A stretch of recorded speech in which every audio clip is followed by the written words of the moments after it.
નમસ્કાર મિત્રો, આજનો આપણો ટોપિક છે કેમિયોસ્મેટિક હાઇપોથેસિસ, એટલે કે ગુજરાતીમાં કહી શકીએ આપણે રસાયણ આશ્રિત અધિકરણ. ચલો પહેલા તો આ સિદ્ધાંત શાના માટે છે તો એના માટે થોડી પહેલાની એક સમરી તમને કહી દઉં. તો ભાઈ પ્રકાશ સંશ્લેષણ વાળો પાઠ જ્યારે આપણે ભણીએ છીએ ત્યારે એમાં ચક્રીય અને અચક્રીય એમ બે પ્રકારના ફોટોફોસ્ફોરાયલેશનનો અભ્યાસ કરીએ છીએ. ચક્રીય અને અચક્રીય ફોટોફોસ્ફોરાયલેશનમાં જે રંજક દ્રવ્ય તંત્ર હોય છે એ સૂર્યપ્રકાશ વડે ઉત્તેજિત થાય એટલે એમાંથી ઇલેક્ટ્રોન ક્લોરોફિલ એ દ્વારા બહારની બાજુએ મુક્ત થતા હોય છે. તો આ ચાર ઇલેક્ટ્રોન આપણે જાણીએ છીએ તેમ ઇલેક્ટ્રોન પરિવહન તંત્રમાંથી પસાર થાય છે. જ્યારે એ ચાર ઇલેક્ટ્રોન પરિવહન તંત્રમાંથી પસાર થાય એ વખતે ત્યાં એટીપી નું નિર્માણ થાય છે. તો બસ અહીં આપણે એ જ અભ્યાસ કરવાનો છે કે ઇલેક્ટ્રોન પરિવહન તંત્રમાં એવી તો કઈ ઘટના ઘટી જેના કારણે એટીપી નું નિર્માણ થયું. તો બસ એટીપી નું નિર્માણ સમજાવતો એક આ સિદ્ધાંત છે જેને આપણે કેમિયોસ્મેટિક હાઇપોથેસિસ તરીકે ઓળખીએ છીએ. મિત્રો, આ પ્રશ્નનો જો આપણે વ્યવસ્થિત અભ્યાસ કરવો હોય તો 5 સ્ટેપ જરા તમારે યાદ રાખવા પડશે અને જરૂર જણાય તો નોટ અને પેન લઈ આ 5 સ્ટેપ તમે નોંધી લેશો. હું બોલું છું. સ્ટેપ 1 આશ્રુતિનો અર્થ. સ્ટેપ 2 થાઇલેકોઇડની રચના.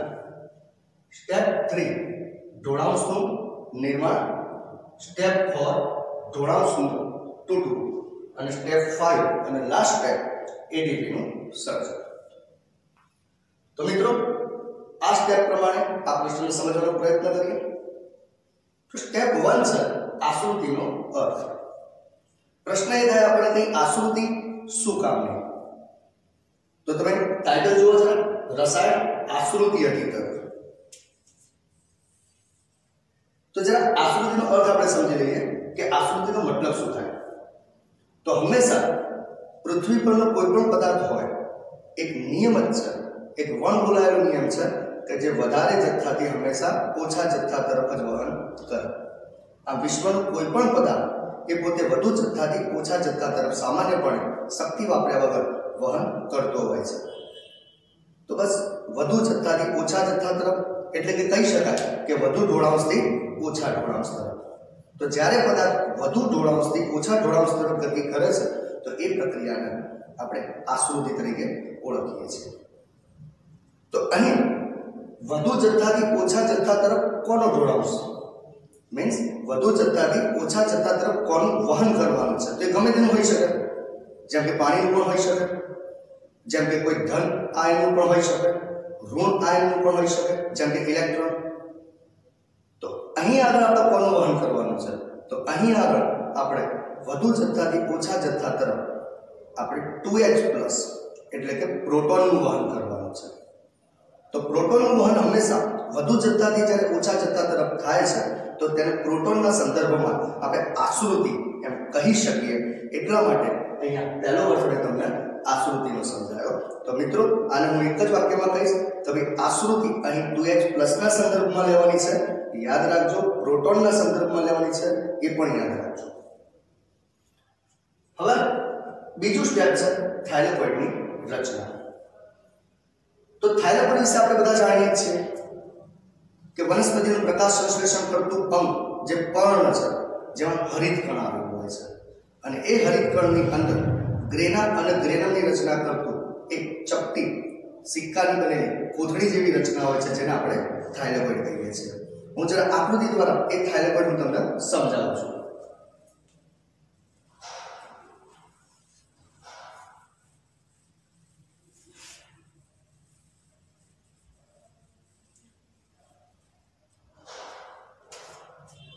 તો અહીં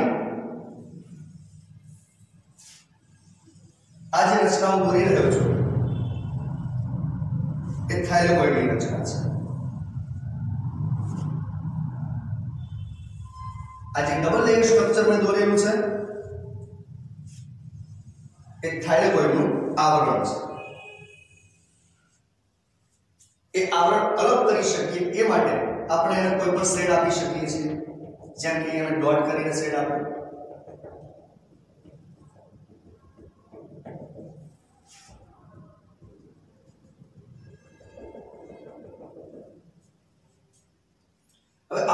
અભ્યાસ કરી ચૂક્યા છીએ કે થાઇલેકોઇડના પટલમાં ત્રણ વસ્તુ ખૂંપાયેલી હોય છે. એક PS2, બે PS1 અને ત્રણ કપલિંગ ફેક્ટર, એને ટૂંકમાં આપણે કહીશું CF. તો આનું સ્થાન જરા હું તમને બતાવી દઉં કે PS2 જેના વિશે આપણે જાણીએ છીએ કે ફોટોપિગમેન્ટ સિસ્ટમ 2 રંજક દ્રવ્ય તંત્ર 2, એનું સ્થાન હું અહીં બતાવું છું.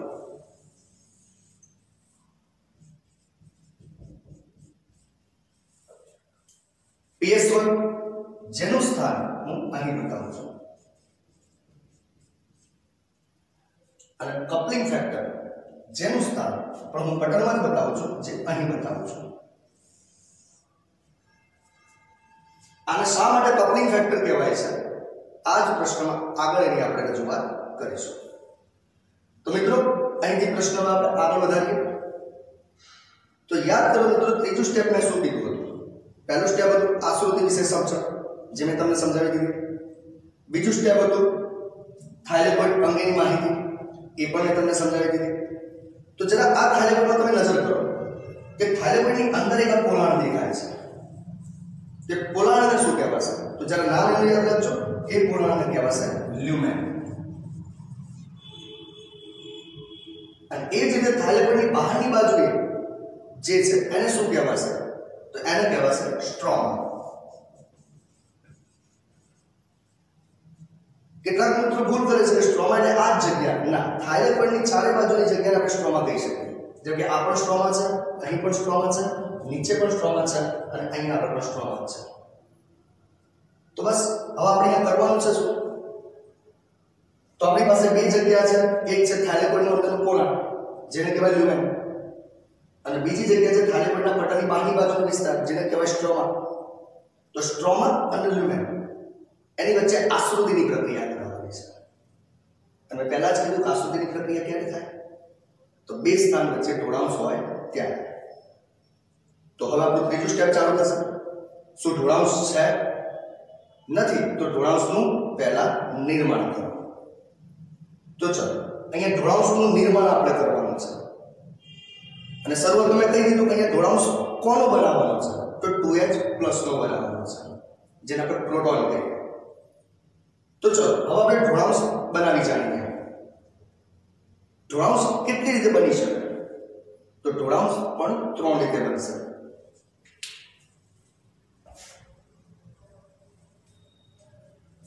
નંબર 1, પાણીના વિઘટનથી.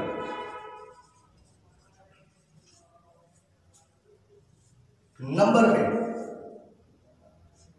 પ્લાસ્ટોક્વિનોલના રિડક્શનથી. અને નંબર 3, NADP+ ના રિડક્શનથી.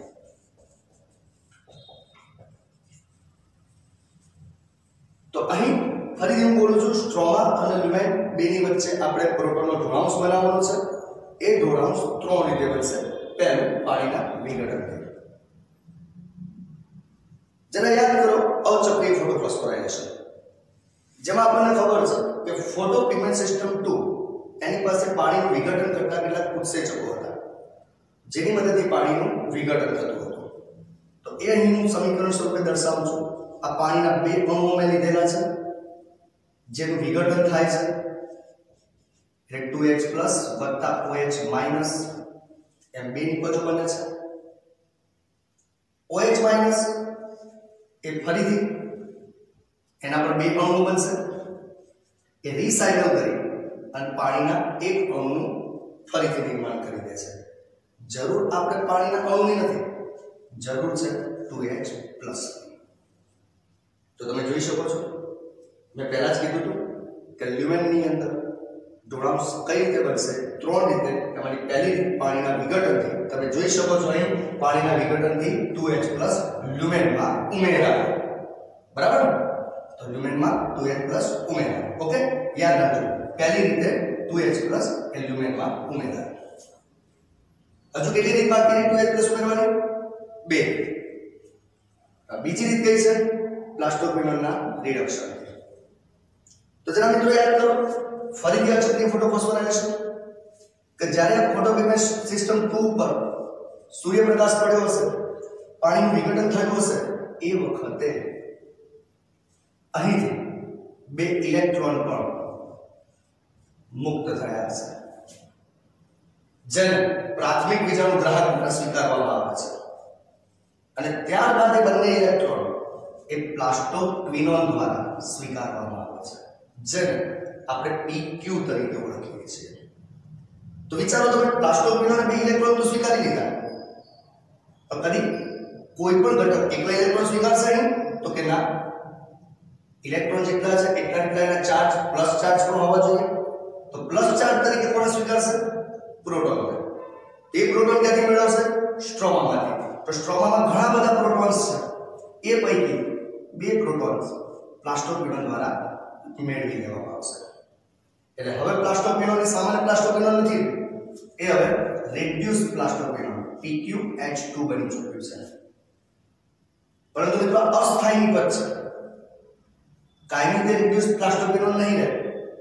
એટલે ફરીથી એ રિડ્યુસ પ્લાસ્ટોક્વિનોન એ પ્લાસ્ટોક્વિનોનમાં પરિણમશે, એના 2H+ એ લ્યુમેનમાં એડ થશે. અને રહી વાત બે ઇલેક્ટ્રોન જેને ગ્રહણ કર્યા હતા તે પરિવહન તંત્રમાં આગળ ધકેલશે સાયટોક્રોમ તંત્ર પાસે.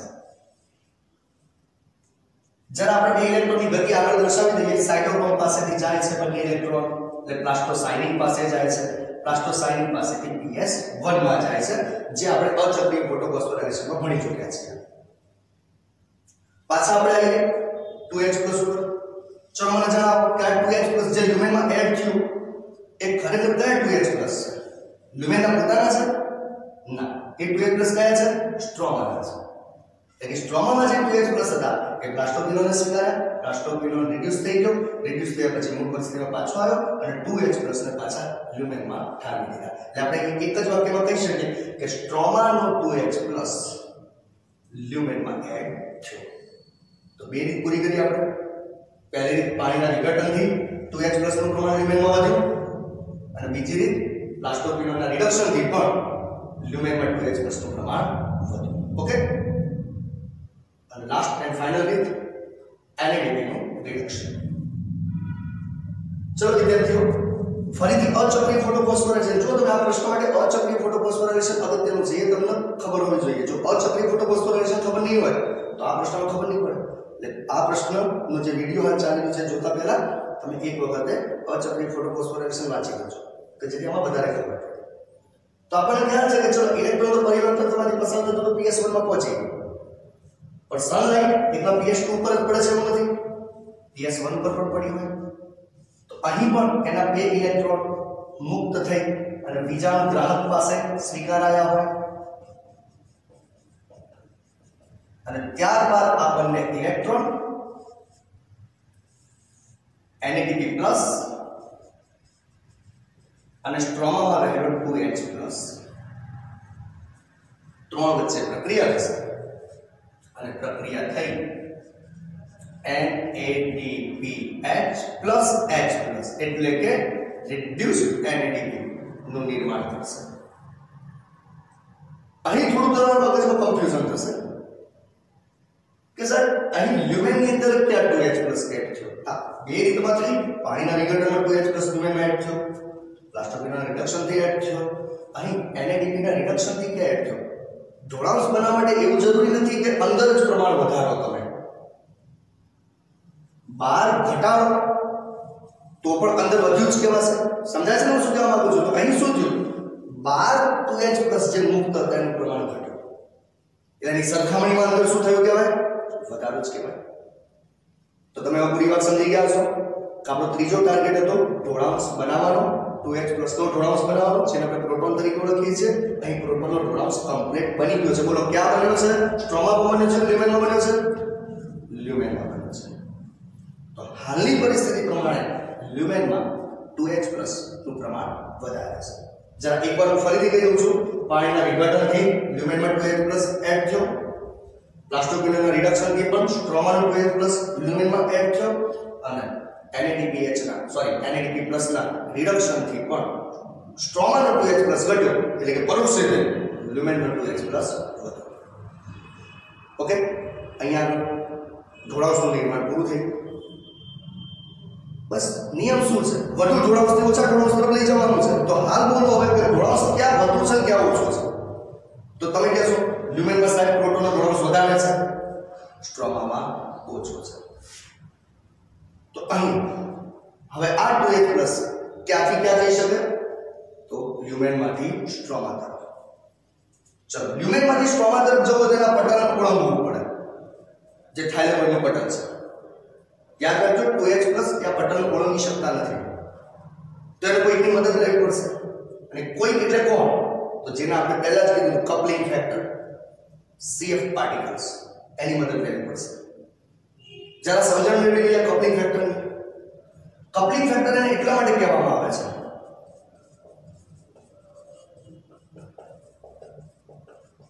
એની પાસે બે ઘટક છે. ઘટક એક F0 અને ઘટક બે F1.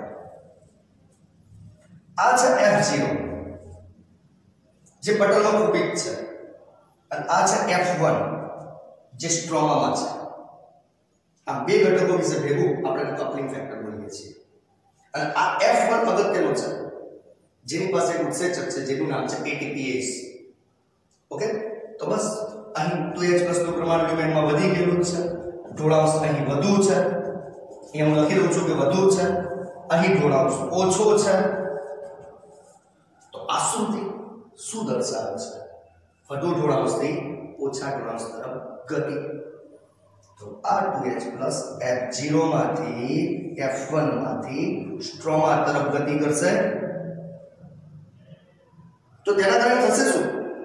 તો પ્રોટોન્સ છે, પ્રોટોન્સ એ પોતાના ફોર્સ પૂર્વક, બળપૂર્વક F0 માંથી F1 માંથી સ્ટ્રોમામાં આવશે. જ્યારે બળપૂર્વક જ્યારે ધકેલાય અને સ્ટ્રોમામાં આવશે ત્યારે કેટલીક ઊર્જા એ વ્યય કરશે. અને બસ આ જ પોઈન્ટ પકડવાનો છે કે બળપૂર્વક જ્યારે 2h પ્લસ F0 માંથી F1 માંથી સ્ટ્રોમામાં આવે ત્યારે જે ઊર્જા વ્યય કરી એ ઊર્જાને ઉત્સેચક, જેનું નામ મેં કીધું હતું ATPase, એની મદદથી ADP માં સંગ્રહ કરી અને ATP નું નિર્માણ થઈ જશે. તો મિત્રો ફરીથી આનું રિવિઝન કરી દઈએ તો 2h પ્લસ અહીં ઢોળાંશ વધુ છે, નીચે સ્ટ્રોમામાં ઢોળાંશ ઓછો છે. વધુ ઢોળાંશથી ઓછા ઢોળાંશ તરફ, એટલે કે સ્ટ્રોમા લ્યુમેનમાંથી સ્ટ્રોમા તરફ. લ્યુમેનમાંથી જે સ્ટ્રોમામાં જશે 2h પ્લસ, એ વખતે ATPase ઉત્સેચકની મદદથી વેસ્ટ થયેલી ઊર્જાને ATP સ્વરૂપે સંગ્રહ કરવામાં આવશે. તો હવે મિત્રો તમને ખ્યાલ આવી ગયો હશે કે જ્યારે ઇલેક્ટ્રોન પરિવહન તંત્રમાંથી પસાર થતા હતા ચક્રીય અને અચક્રીય પ્રોટોફોસ્ફોરેશન દરમિયાન, એ વખતે ATP નું જે નિર્માણ થતું હતું એ ખરેખર ત્યાંની ઓસ્મેટિકના સિદ્ધાંત પ્રમાણે ATP નું નિર્માણ થાય છે. તો મિત્રો નીટની પરીક્ષા માટે, એમ્સની પરીક્ષા માટે આ પોઈન્ટ બહુ અગત્યનો પોઈન્ટ છે. શક્ય તો એટલો વધારે તમે કોન્સેપ્ટ ક્લિયર કરવાનો પ્રયત્ન કરેલો છે. આવા જ જો વિડીયો બીજા પણ જો તમારે જોઈતા હોય અને વધુને વધુ તમારે કોન્સેપ્ટ ક્લિયર કરવો હોય તો મારી ચેનલ છે YouTube ઉપર ડોક્ટર હિતેશ પટેલ, જેની લિંક હું તમને મોકલીશ. પરંતુ જરા એ સર્ચ કરી અને સબસ્ક્રાઇબ કરજો, બેલ આઇકોન દબાવી દેજો કે જેથી આવા વિડીયો તમને અવારનવાર મળતા રહે અને વધુને વધુ તમે નીટમાં સારા માર્ક્સ લાવી શકો. ધન્યવાદ.